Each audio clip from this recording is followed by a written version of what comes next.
Speaker. I'm delighted to take a short call on the three pieces of legislation that have come from the Judicial Matters Bill, sir.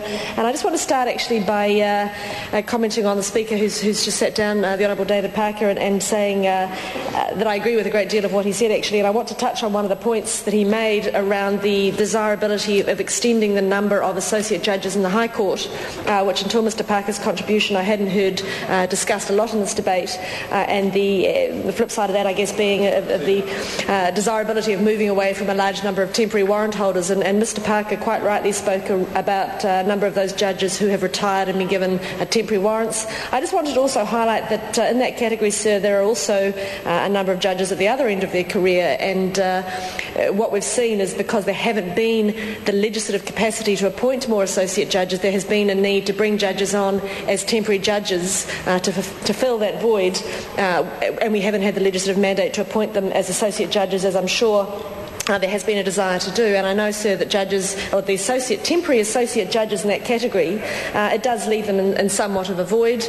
I take on board Mr Parker's comments, although I would hate to think there's any suggestion, and I'm sure he didn't mean to imply that there was any suggestion that those judges would operate their warrants in anything other than a very objective and fair and impartial manner, regardless of their temporary warrants. But I do think we owe it to those judges, where there is an intention for them to be associate judges for the long term, that we can give them that certainty. And certainly by moving the threshold from 6 to 9, I think we certainly have the capacity now to be far more clear when we appoint associate judges as to their real expected tenure, rather than having to sort of use an inappropriate mechanism to allow that to fill that void.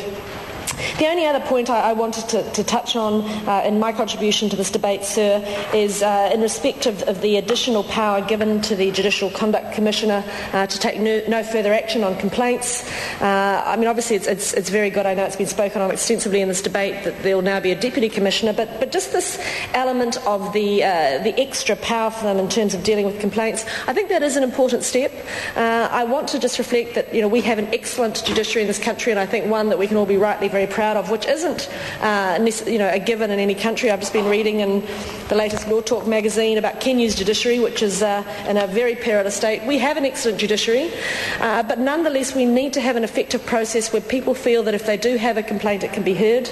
But equally, sir, the history of this office has shown that while there have been a significant number of complaints, and certainly enough to justify the office, the vast bulk of those can be disposed of reasonably simply without significant steps having to be taken. And I think certainly adding this no further action to the statutory remedies provides a good mechanism for dealing with those complaints where people can still feel they have been heard, there has been a good independent review, but ensuring that we don't have to take up too much of that office's time with complaints that can be dealt with reasonably simply. So, sir, I just wanted to make those two small contributions to the debate. It is very good to see this piece of legislation progressing. It's good to see the support it has around the House, and I want to just add my voice to commending the bill to the House. Thank you.